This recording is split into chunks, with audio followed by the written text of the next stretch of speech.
ส่วนว่ามีผู้บ่าวเพิ่นมักบ่าวไทยหรือว่าบ่าวลาวต่างประเทศก็ถ้าเพิ่นแต่งน่ะเพิ่นเอามาเฮือนก็ได้บ่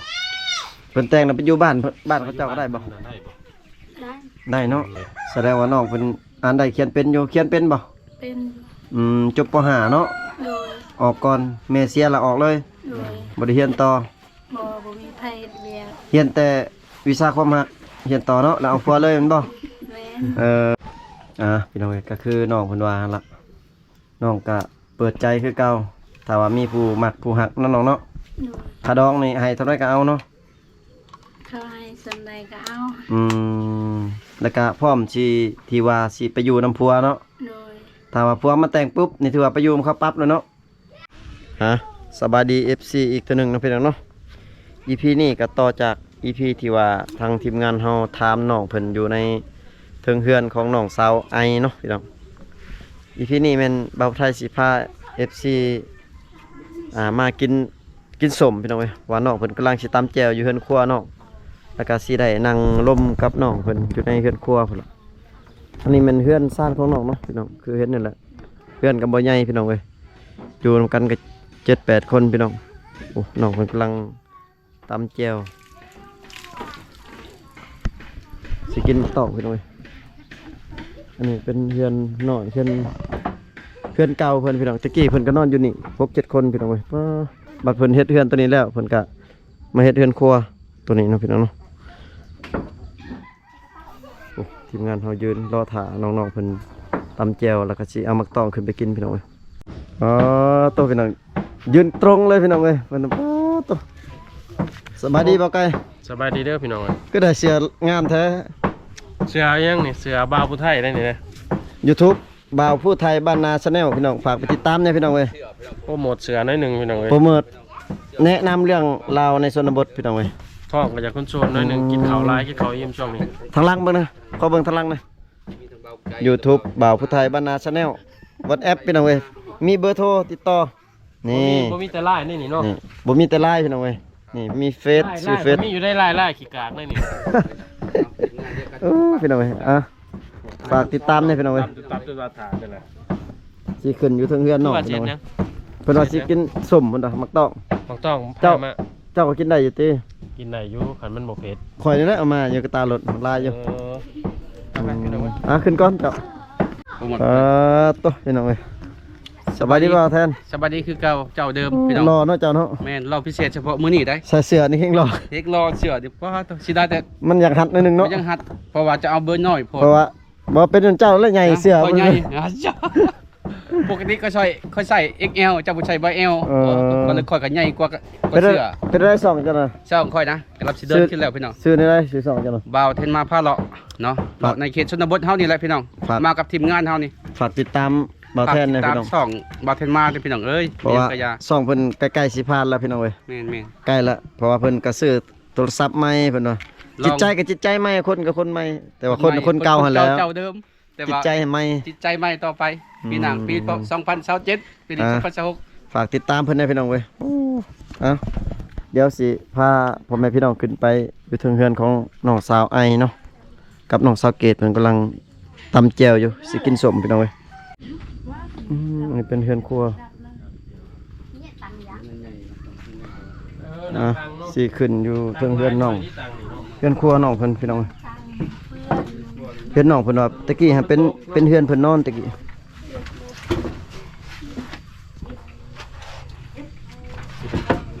กินสมไปนำแล้วก็ถามข้า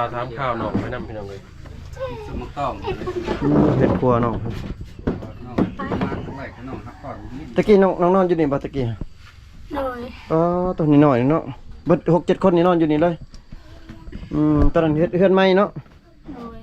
โดย เพิ่นเอาตังค์มาให้นั่งข้างในนะพี่น้อง ช่วงนั่ง เอาใช้ละมักต้องนะ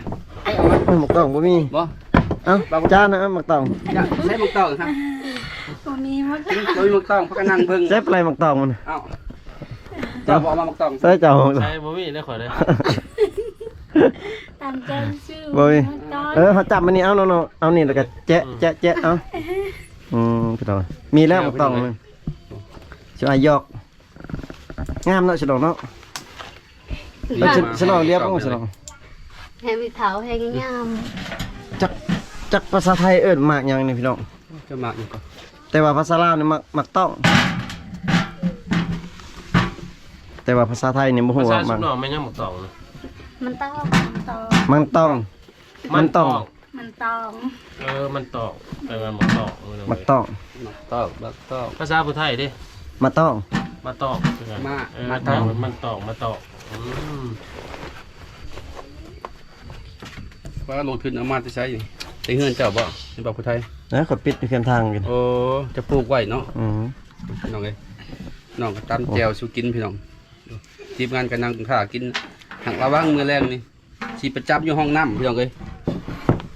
เพราะว่ากินสมหลาย ตัวพี่น้องเอ้าขออนุญาตกินก่อนพี่น้อง ตะกี้มันเพื่อนเก่าพี่น้องที่บ้านน้องไอ้เป็นนอนอยู่นี่ บ่ฮู้ว่าบ่น้องฮู้ว่าบ่น้องคือว่าลังเอาใหม่อันนี้เอาเขาเอาใหม่เอาเลย มันเป็นใหม่ เอาใหม่หมู่ เป็น เนาะ เปลือกไม้บ่ เครื่องไม้ แต่เฮิงเนี่ยหลายปี เฮ็ แล้ว ด นี่ นี่ เนาะ เลยนะจักเท่าใด แต่น้องเกิดมันบ่ แม่น ตอนน้องอยู่ตะกี้หั่นชุดน้องนอนนี่ก็ใหม่อันนี้บ่อันมุงฮะ บ่ตอนนั้นยัง สังกะสี อันนั้น ยาก ไม้นี่แหละไม้ตัวนี้แหละแต่ยังอันนั้นดิ ว่าแต่มันยังดีเนาะ ยังใหม่ ยังดียังใหม่อะไรมันบ่ฮู้ โอ้ มาฮอดปัจจุบันนี่เอาอ้ายบ่แม่นฮอดยก90แล้วบ่ ในแล้วประมาณ เนาะ 20ปี30 ปี สาวซับชิดนี่ได้ไหน แล้ นี่ วเพราะว่า อ๋อเสานี่เสาใหม่ไม่แดงกันไหนใหญ่ดีเขากลมเลย เป็นไม้ขยุงหรือว่าซ้ำสิเอาเงินเนาะเป็นไม้แดงก็บ่มีราคาพี่น้องเอ้ยจอ สอนซุ่ม ก็บอกอย่าให้ปลดไว้ บอนเฮ็ดอยู่เฮ็ดกินกับหมดเลยถือว่าชีวิตตอนนั้นลำบากแห้งแสดงว่าเนาะ โดยลำบากกว่าตอนนั้น ตอนนั้นแห้งกระเต็กแบบอยู่หลายคนเฮือนหน่อยเนาะ โดย อืม มีอีกอย่างซ้อนนั้นยังบ่มีบอล พี่น้องเว้ย สื่อขายเนาะ แต่ว่าน้องเพิ่นยังบ่มีบอลเนาะ บอลเฮาอยู่เฮากินเขายาก บอลนอนน้องไผ่เพิ่นกับน้องเพิ่นอยู่เบื้องนี่ ตะกี้นี่ชุดน้องนอนนี่ลวงนอนนำกันอยู่นี่เลย นอนนำกัน อ๋อตัว ต้อง 7-8 คนพุ่นเนาะ มาผู้ว่าเอาขึ้นมาดินได้ใช่เฮ็ดแน่ได้ใช่ เพราะว่าตอนนั้นข่อยยังน้อย เอ น้องตอนน้องแต่งงานน่ะน้องอยู่เฮือนหลังใหม่ล่ะบ่ ย่างเพื่อนตัวนี้เลย เอาว่าตอนนั้นเขามาดินอยู่ได้ใช่ผู้ว่า อัน ขึ้ นั้น น มา ข่อยนอนเพื่อนเพื่อนมุ้ง โอ้นอนเฮือนสาวโสด แสดงว่าไปหลักร้อยอยู่เฮือนโมเนาะ เพราะว่า โดย อยู่เขตชนบทผู้บ่าวผู้สาวนี่อาจจะไปนอนเฮือนหมู่เนาะ อืม แบบนอนโดยเฉพาะผู้สาวเล ตั ยว อย่างก็เหตุผลกับเฮือนเฮามันหลังหน่อยบ่เบิดกันแหละไปเฮื แม่ อน น นอนเฮือนหมู่ แม่น พี่น้องเอ้ย กะให้แต่พ่อแม่นอนอยู่เฮือนนะครับน้องนุ่ง กับน้องนุ่ง แม่น คือชุดน้องละ เพราะว่า เนาะ ที่เขาเจ้าเคยแบบนั้นเด้พี่น้อง นอนนำกันหลายคนนี่ คือพ่อแม่นี่ก็บ่ได้นอนหยุดนำกันได้เนาะนอนห่างกันแม่นบ่คือสิว่าเห็นหลายบ่อนแม่นบ่ แม่นอนอยู่ใน เอ พ่อ อ นอนอยู่นอกจังซี่บ่ แม่น บางบ่อนนี่ผู้หญิงนี่ไปนอนนำแม่เนาะผู้ชายนี่นอนนำพ่อบางทีแม่นบ่ แม่น ซาเฮาเห็นแบบหลายบ่อนพี่น้องเอ้ยเพราะว่าเฮือนมันน้อยแล้วก็พ่อแม่ก็เกรงใจถ้าว่าสินอนคือกันกับว่านอนนำกันเลยหั่นนะ อืม แต่ว่าเขาเจ้านอนคนละบอนแต่ว่ามีลูกหลายก็แปลกอยู่พี่น้องเว้ยจักเขาสิมีเวลาตอนใด บ่เสียบุตรทูดเอา มันเสียมตู้เอาบ่น้อง เสียบุตรทูดเอาเพราะว่ามันแห้ง แบ เนาะ บไหนกันแล้ว แม่น้องเอ้ย แสดงว่าแห้งอีหลี มีหยังก็ขอโทษอภัยเด้อเว้ายอม เลี้ยวเบิ่งหน้ากันนี่ก็ถือว่าได้ลูกแล้วคือสิแม่น ยิ้มให้กันซื่อๆ เอ ก็ อ ได้ เนี่ยถามคือน้องนี่ แบบ ตอน ประกัดเนาะ ตอนเอาผัวนี่บ่ได้นอนนำกันนี่เนาะ บ่ นอนคนละบอนแม่นบ่ บ่นอนนำกัน ฉลองนอนนำกันเนาะเฮือน ลูก เฮือน ให ให ญ่ ญ่ เพิ่นเล่าเขาเจ้าแยกบ่นอนเนาะมาลูกใหญ่ ลูกใหญ่ขออยู่ แยกเลย เป็นได้อยากอายลูกบ่ บ่ เคยแนวนั้นเนาะแต่พอแต่แม่เคยแนวนั้น เอาแต่หิดคลองพี่น้อง อ๋อ หิดคลองตะกี้ต้องแบบนั้นพี่น้อง สมมุติว่าแต่งกับคนลาวหรือคนไทยครับเจ้าบ่ได้แยกได้บ่นอนเลย เขานอนตลอดเลย เพราะว่าทางหีดข้องมันเคยแบบนั้นพี่น้อยคือเฮาไปไล่บอลไล่ที่เฮาถามนั่นแหละเขาเจ้าคันลูกใหญ่เป็นสาวหรือว่าหยังเนี่ยเขาเจ้าพัวก็เมียนและแยกบอลนอน เอาสุน้องในใจสุน้องนี่สุน้องมักนอนแยกบ่หรือสุน้องมักนอนนำกันเลย แต่ละมื้อแต่ละคืนเอ้า ถ้ามีพ่ออีกต่อไป ตามถ้ามีนอนนำกันตลอดบ่มักกลางคืนหรือว่ามักนอนคนละบอนเอ้า มักนอนนำกัน มักอยู่นำกันตลอดเนาะ อยู่นำกันตลอด แต่ว่าบัตรเอาพวกนี่ต้องแยกกันเอาเงิดเกินเนาะมันเป็นไปได้บาทนี่ บ่เท่าแล้วเนาะต้องเบ่งเปล่า หรือว่าคันขาดมันจะเบิดแล้วบ่หรือว่าคันว่าเป็นรถก็ขาดมันจะเบิดเลยเล็งบ่อยากออกปานใด เวทลมบ่ พี่น้องเว้ยน้องเพิ่น น้องก็ใจดีพี่น้องเอ้ย ฟัน เจียว บ่ตอบ สกิน พ่อเลยที่ เจียวมักตองเนาะอุ้ยหลอกมักตอง พอละ สกิน ก็กินเลยพอละเอาเลย ในตา เอาลง กินเลยเอาเลย กินตลอดอยู่บ่ของตองแปลงมีบ่อยู่นี่ บ่มี อยู่บ้านนี่บ่มี บ่มี อืมไปอ่านไม้ได้อยู่เฮือนไหนเด้อมีลายอยู่ เอากินกิน สมก็ยังบ่มีพี่น้องเว้ยอยู่บ้านนี่ มีแตะกงมะขามเนาะ ก็มะขามมี อยู่ใช้เฮือนเช้าโสดที่น้องไปนอนนะเฮือนหลัง นี่ นี้ ได้คือลังใหญ่เด้ ผู้สาวโสดนี่ยังมีลายปัจจุบันนี่ลายบ่ผู้สาวอืม หรือว่าเข้าไปเฮ็ดเวียกพุ่นแล้ว 4 คน โอ้ อืม 4คนผู้สาวฮะ งามคือกับชุมน้องบ่เรื่องงามกว่า เขางามกว่าแล้วเขาเป็นสาว เขาเป็นชาว งามกว่าเนาะก็คือน้องตะกี้นี่ตอนเป็นสาวนี่คือสิงามเลยเนาะ ยายเตงามแบบนี้นะ สงสัยผู้บ่าวสิมาลิ้นคู่มือบ่จักสมัยพวก งามมาแล้วจังได้ลูกซองแล้วเขาจังเอาเนาะเขาขี้ลายเขาบ่ได้เอานะแต่ว่าบัตรขี้ลายมาบัตรได้ลูกแล้วบัดนี้พัวปะบัดนี้พี่ต้อง บัดแบบอาบน้ำอาบทาชุมน้องไปอาบอยู่ใช้อยู่ห้วยบ่หรือว่ามีน้ นามาดา ำน้ำบาดาล นำดานอยู่บ้านนี้อยู่ห้วยบ่ได้ไปอาบบ่ บ่ เออแบบเขาน้ำนี่จะต่ำมาบ่หรือว่าซีเอา สีเอา ไปจ้าง ไป เขาบอก สี เรือซีไว้ น้ำเพื่อนเข้าบ่เขาเอาห้ เข้าห้าม ำโดย ชุมน้องเอาเขาคันว่าเขาบอกห้ามนี่เขาเอาเงินนี่ประมาณเที่ยวนึงจักพันเขาซีนะ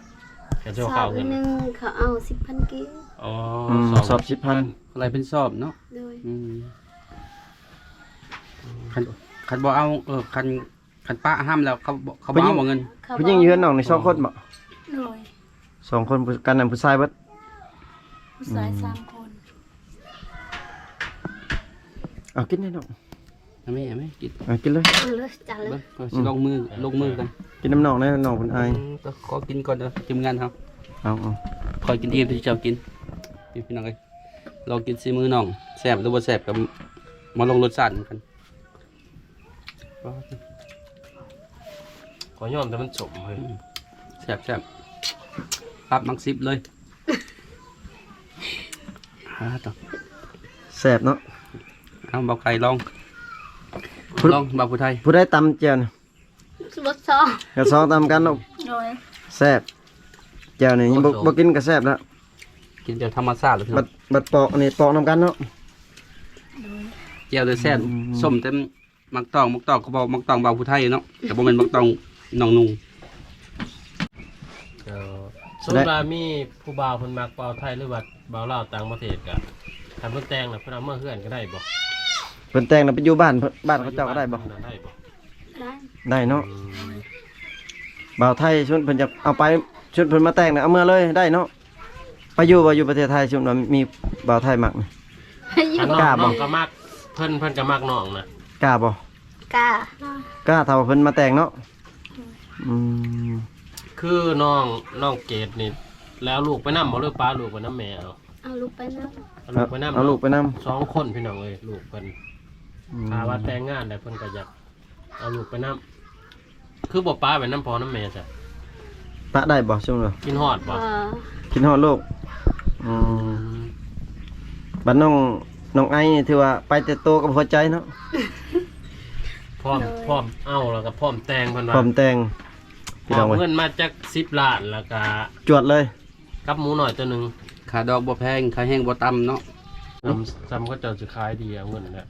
แสดงว่าเครื่องห้านขายเครื่องนี่แสดงว่ามีบ่เดียว ห้านเวียดเขาจะมาตั้งนี่อยู่ ห้านเปิดใหม่หั่นเต้ เอา ซิน้องแบบบ่มีห้านกินดื่มบ่ยังห้านขายเหล้าขายเบียร์อยู่ในบ้านบ่มีเนาะแต่เกิดมานี่เคยบ่แบบไปเข้าห้านเหล้าห้านเบียร์เคยบ่ บ่เคย บ่เคยเนาะ เพราะว่าบ่มีเงินเนาะก็บ่มีคนพาไปบ่ โดย สมมุติ ผู้บ่าวผู้สาวเขาล่มกันนี่เขาพาไปแบบไปกินเหล้ากินเบียร์แล้วมาล่มอยู่เฮือนอยู่หยัง เคยอยู่เขาพาแต่ไม่อยากไป อืม ย่านบ่ ยานเขา ย่านเขา ไม่ยังคือย่านเขาว่า ย่านเข้าบ่อันนั้นบ่จริงใจ อย่าเขาหลอก แม่น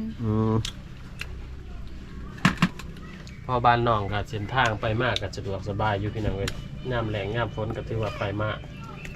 หาสู่กันได้ Liin thang ya ta parman ya. ถ้าช่วงว่ามื้อหน้ามื้อในมี FC เพิ่นอยากมาดินมันยังคือบ้านชุมน้องมาได้บ่เพิ่นอย กลับมาดินได้เนาะ นั่งยัง โดย อืม สมมุติเพิ่นอยากมานอนก็ได้บ่จักคืนหนึงนอนได้บ่ ได้ อยู่บ้านอยู่เฮือนนี่ได้เนาะแต่ว่า ลักษณะเป็นแขกเป็นคนเนาะ ถ้าว่าบ่ติบ่อยู่บ่นอนเนาะได้เนาะ ได้ โอ้ อืม แสดงว่านอนอยู่ใช้คือเพื่อนน้องไอ้เนี่ยเอาให้ไปนอนอยู่ใช้นอนก็พอบ่ แม่น เอาน้องที่นอนอยู่ใช้สัตว์ นอนอยู่อันนั้นแหละอยู่รุม นอนอยู่ลม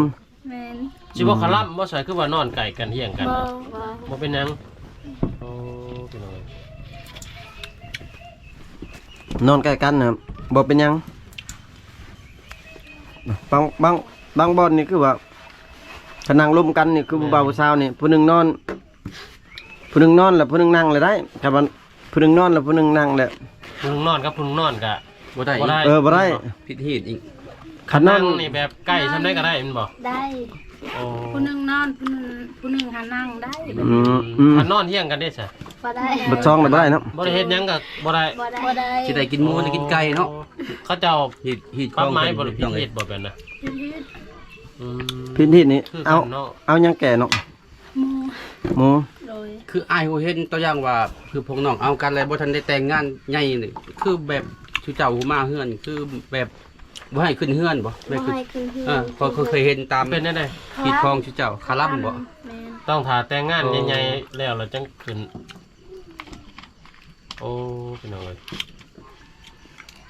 ขึ้นเฮือนเก่าบ่ได้คันไปเฮือนพี่น้องนั่นได้บ่ Dai. ไปอยู่ต้องไปอยู่เพื่อนพี่น้องเนาะ ต้องได้แต่งหีดคลองให้สำเร็จแต่ฮู้ขึ้นพี่น้องเอ้ย อืม บ่สั่นขึ้นบ่ได้ แม่นก็จะคล้ายๆกันทางมังกอง แม่น กับบ้านอื่นพี่น้องเลย เขตตะโอ้ยก็คือกันเนาะมันเซ็ตแบบเดียวกันพี่น้องเอ้ยหีดคลองประเพณี แล้วเราบ่ต้องกิน แล้ว แม่แล้วกินสมนี่ สมแน่เอาไว้ต่อ ไอ้ตำกินเมื่อวานนี่บักลายๆตำใส่กระปู กระปู เคยบ่ ตามสิโคกบ่ เคยบ่สิลองตำแล้วก็เอากระปูมาใส่น้ำกระปูดิบ เวลาช่วงน้องกินสมนะกินสมยังส่วนหลาย Bông. มันก็ทิ้นตำเมียงนะบ่ Cái tin. เมี่ยงกระทินบนสมจังเฮาเนาะกินเมี่ยงนะเอิ้นเชื่อว่ากินเหยาะมันเนาะ จะเนาะจะเนาะ ตำน้ำมัน จะเมีย สมเนาะ กิน ตำ มัน จะเมียง จะเมียงกินสมจะเนาะ ทางผมเพิ่นก็มีน้องหล้างบ้าน ชื่อน้องไปอยู่หากินไปหาสอนทางใดน้องมีบ่ มี มันมี สด หวยบ่ สอนอยู่ห้วย เรือว่า ด้วยก็มีอยู่ เรือว่า พายมีพายบ่น้อง มี อืม ไม่ใช่ว่าน้องเขา อันนั้นน้องคอยหาแห้งไล่อันนั้นลูกหัว นี่ เออ จะยากใช่ไหม อยู่น้องฮะเดี๋ยวนี้ก็มีบ่ มีเขาคอตลอดเขาคอสอน อ๋อ แต่น้องบ่ให้ ลูกห่วงในหัวกบหรือหัวเขียดหน่อยๆนะ Hồ kiện này nói. โอ้ตัวเดียวน้ำรำเนอะ โอ้แซ่บเลยหอมหมกหวกไปเมื่อฝากป่า แสดงว่ายังอุดมสมบูรณ์อยู่ทางนี้ แม่น พวกอาหารธรรมชาติ ธรรมชาติ นี่ บัดไปเก็บของ แบบบ่ เก็บ ขาย พักนี่เก็บอยู่ใช่ ไปเก็บพักกินพักมาหลวกมาใส่อย่าง Hai นี้ mươi ba. อืม บไดีปู ส่วนไรพักยังพักน้ำบ่มีบ่พักน้ ผักน้ำบ่มีบ่ บัตร Kỳ นี่ bên ก็ tròn. บัตร Bông mi. บัตร Bạch sar. บัตรชันบัตรโตร ำ นี่ พักสัน มีแต่ผักกูด ปู ผักกูด ก็พักยังพักกาดจองมีบ่ กัดจองบ่มีเนาะ อืมเป็นบางเขตที่กันในพี่น้องที่ว่าสิว่ามีพักหลายอย่างนี่เขาเห็นในแม่นทางเขตประเสียเนาะหลายเนาะ ไปเสียอะไร บ้านตะ ช่วงก็มี พักกาดจองว่ะ ตะกอก็มี ก็พักน้ำพักหยังคันว่าหาหน่อใหม่มาได้ลายมาเลยเคยไปขายบ่เรื่องว่าขายน้ำบานนี่บ่เคยบ่ บ่เคยเอาไปขายอยู่เมือง Ok. มันไกลเนาะ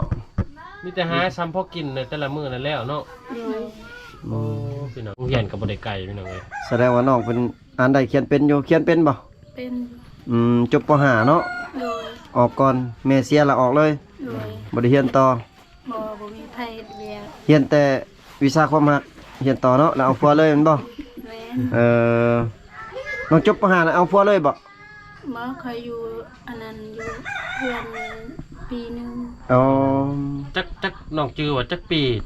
น้องกับผัวตอนน้องจักปีน้อง อายุจักปี อายุจักปีน้องกับผัว 18 ปี 18 ปี อืม โอ้ก็ 18 โอ้ ปีก็ ก็ใหญ่เติบ ใหญ่เติบอยู่สาวเนาะ เป็นสาวเลยย่านว่าคิดว่าเอาแต่13 14 ปี หมอ พี่น้องเอ้ยก็คือพ่อแม่พี่น้องได้เห็นอยู่ในคลิปนั่นแหละที่ว่าเฮาถามมาเนาะบ่ไกลเนาะ นั่น ทีมงานเฮาบ่แทน แม่น ก็คือเห็นเฮือนซ่านน้องก็แบบนี้ล่ะพี่น้องเอ้ยขาดเคินนี่หยังก็ต่างๆก็คือเห็นนั่นล่ะ เวลาฝนตกนี่คือสิหัวขนาดเนาะไงเนาะ โดยหัวเปียกเบิดนี่ อ๋อ ว่าน อนแบบได้ฉันแบบ ไม้เอามุงก็ได้ไม้แต่กี้เด้อพี่น้องเอ้ยไม้ ไม่กับมันจุดกรอบจน แม่น พูจนยังเพิ่นแหละพี่น้องเอ้ย สิน้องบ่ได้เคยใส่หญ้าบ่หญ้าคามามุงบ่เคยบ่ เดิมๆเนาะ อืม เอ้ย น้องเป็นอาศัยอยู่นำกัน6-7 คนพี่น้องอยู่ในบ้านนี่ก็เป็นครอบครัวหนึ่งที่ว่าทุกข์ยากขาดเคินพี่น้องถ้าว่า เอาน้ำนี่กลุ่มกินนี่จักเดือนคือน้องในไทยนี่นะได้จักเดือนเขาให้กลุ่มกินนะได้บ่3 เดือน 4 เดือน 8 เดือน 8 เดือน โดย อืมแสดงว่ากินเขาวบ่เปลืองบ่ได้แสดงว่าเนาะ แม่นคือน้องว่านี่7-8 คนนี่เขาสอบหนึ่งถือว่ากลุ่มเป็นเดือนแล้ว กลุ่มเดือนอยู่ ก็ถือว่า หรือว่าน้องอดข้าวบ่ลดทุนบ่ เรียกว่าอาศัยประหยัดเาะ กินมื้อหนึงจักเทื่อน้องกินข้าวน่ะ 2 เทื่อ อืม ตอนแรกบ่ได้กินแต่ตอน โอ้ ตอนเช้าก็ตอนเที่ยง เที่ยง บ่ได้กินบ่ได้เฮือนเลยบ่ บ่อันนั้น มีแต่นอก ไผเขากิน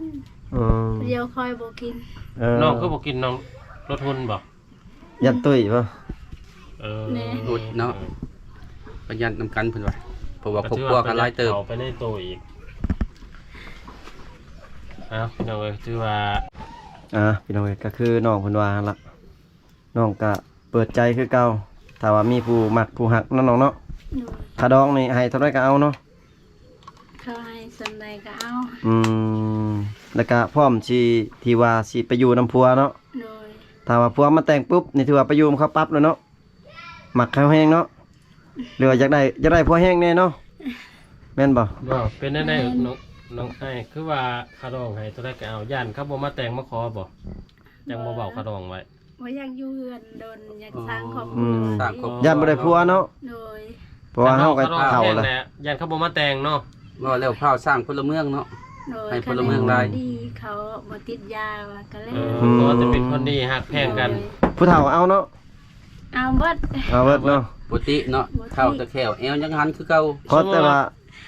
ว่ามีแห้งเสียหญ้าเสียค่าเนาะเฮ็ดหัวเฮ็ดสวน โดย สมมติว่าเพิ่นมีเงิน10 ล้านกับหมูหน่อยตัวหนึงนี่มาขอมาแต่งนี่ได้บ่ ได้ ได้เนาะพี่น้องอ้ย เบาไทยก็ได้เนาะ ได้เบิด บ่าวไทยบ่าวลาวก็ได้เนาะ ปกติฮักแต่แพงกัน น้องว่า จั ป ด ก ไป ติ พี่น้องเอ้ย ปกติเขาวเปลือกบ่เลือกข้าวสารอยู่ว่าเอาได้กินได้หมดทุกอย่าง ถ้าว่าเพิ่นมาขอมาแต่งนี่ก็พร้อมที่ว่าไปอยู่นํพี่น้องเว้ยไปอยู่ประเทศไทยก็ไปเพิ่นว่าถ้าว่ามาขอมาแต่งเพราะว่าน้องเพิ่นบ่อยากอยู่เฮือนดนเพราะว่าญาติเป็นสาวเฒ่าเนาะเนาะ โดย พี่น้องเอ้ยก็สิ่งที่น้องเพิ่นต้องการอยู่ในเฮือนในซ่านน้องเพิ่นก็คือข้าวสารอาหารแห้งนั่นล่ะพี่น้องเครื่องนุ่งห่มพี่น้องถ้าว่า FC ท่านใดอยากซัพพอร์ตน้องๆก็สามารถช่วยน้องเพิ่นได้พี่น้องเนาะคลิปนี้ก็บ่าวไทยก็สิได้ขออำลาพระจากน้องไปก่อนพี่น้องอยู่ดีมีแฮงเบิดสุขสุขคนพี่น้องมีแฮงรวยๆบ๊ายบายนี่น้อง